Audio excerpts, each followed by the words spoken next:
My name is David Lee. I'm an alum here at Marylhurst in the Applied Theology program. I'm also a Catholic. I'm also a Buddhist and a shaman in a native Hungarian tradition. One of my experiences with interfaith dialogue is when I was in the Middle East a couple of years ago over Ramadan, and got to spend quite a bit of time, obviously, with Muslims, and we spoke about Ramadan, and I realized that there's really a relationship or a parallel with Advent. But I realized that there is a close relationship between Ramadan and Lent, in that the fasting, and this is what one of the gentlemen told me. He says, I fast because it gives me solidarity with the people around the world who don't have enough to eat. And I thought that was a wonderful thing to learn from our Muslim brothers. To me, being Jewish has really centered around the Shema. Shema Yisrael, Adonai Eloheinu, Adonai Echad. Generally translated as Hear, O Israel, the Lord our God, the Lord is one. But the word Shema to me is much more than just hear. It's to listen in, to vibrate at a deep, deep level with what's going on outside. And this came into my consciousness about 20 years ago. I'd invented scanners for personal computers back in 1981. Patented it, started up a company. And leading this company, it became real apparent to me that the problems that we needed to overcome that were the hardest were not the technical problems. They were the interpersonal, the spiritual, the ethical problems that business has all over the place, but that we can't talk about in spiritual or religious terms. We try to talk about them in MBA terms. And business administration is fine when we work with things, when we work with data, when we work with computers. But when we work with people, it didn't go far enough.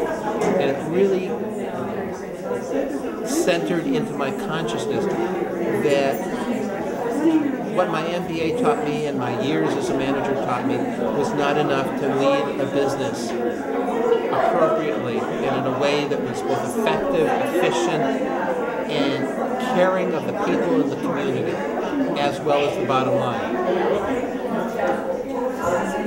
So I searched around a lot and was going to go for a PhD at Portland State in psychology when I happened upon this program. And it became real clear to me as I looked into things that psychology doesn't have the answers either, because we try to treat it as a science, and we don't know enough about how people are. We don't know enough about how to manage people to be able to treat that as a science yet. And the thing that science does really well is it tells us how to do things and what to do, but it doesn't touch why. Spirituality, religion, the MDiv program really spoke to me about why. Great example is I was working for a medium-sized company which had a high level of drug and alcohol addiction. And I was a director at the company and joined it because they were having so many problems and wanted to see if I could turn it around. And sat down with the people and started to find out what was wrong. And people were talking about process issues, people were talking about technology issues, people were talking about assembly problems and all that. But what it really came down to is that nobody had hope. We had lost hope for the individual, and that hope wasn't there to join people together as a corporation. So what we were is we were a bunch of people working together in things rather than joining together in a spiritual, ethical, moral, hope-oriented sense. So I started working with people and trying to instill hope in them. and I worked on the technical issues and all this stuff. But the thing that really started to turn people around is when I started to send some of the low-level assembly people to junior college. When I started to give them classes on different things and different ways of looking at things, instilling in them a bigger picture, instilling in them hope. And when one person started to get hope, it started to be like an infection that everybody started to catch, and more people wanted to do more and more things. And in the 5 years I was with the corporation, we went from, the estimate was about 60% of the people on the assembly floor were drug or alcohol addicted, to, by our best estimates, it was less than 10%.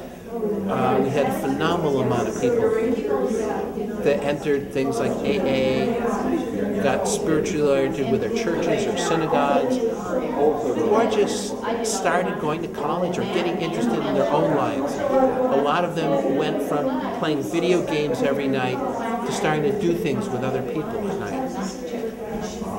That translated into our bottom line at work, because people came to work enthused. They came to work energized by the time that they had spent out of work, and knowing that at work they might have hassles and problems at work, but that the underlying orientation now at work was that we could do this together. So to me, it really underlined,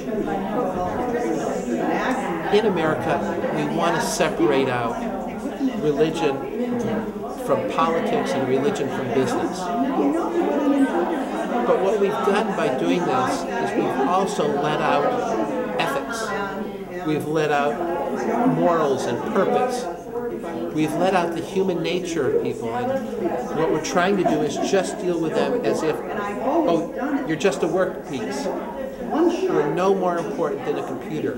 In fact, less so, because when we replace a computer, we back it up, we do all sorts of things to make sure that the transition is going to go well. How often do we do that when we fire somebody or let somebody go or somebody leaves on their own accord? We don't treat people as well as we do computers. I'm Rob Abramowitz. I have an MBA. I have a bachelor's in oceanography. I've done lots of graduate work in mathematics. I designed supercomputers. As I said, I invented the scanners.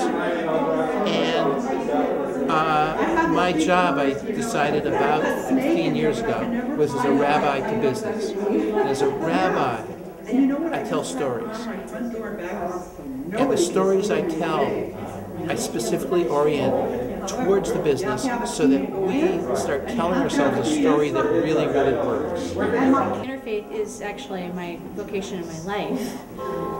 I ended up at Merrillhurst because I was looking for a different way of approaching religion, and specifically weddings is where I started. And by being here in the Interfaith program and learning about other faiths and traditions, I've been able to expand not only my own faith, but also expand what I offer to other people. So now I'm offering funerals, I'm offering pet funerals, blessings, that kind of thing. So, you know, it's what my life is. When I'm at a wedding, I'm talking to people from all different backgrounds, all different places, parts of the world, parts of the United States. And having that experience with different people, I'm able to find the common ground, to be able to speak their language as well as my own, but at the same time acknowledging that we're not exactly the same. So it's been a real blessing, and that's the essence of what my ministry is.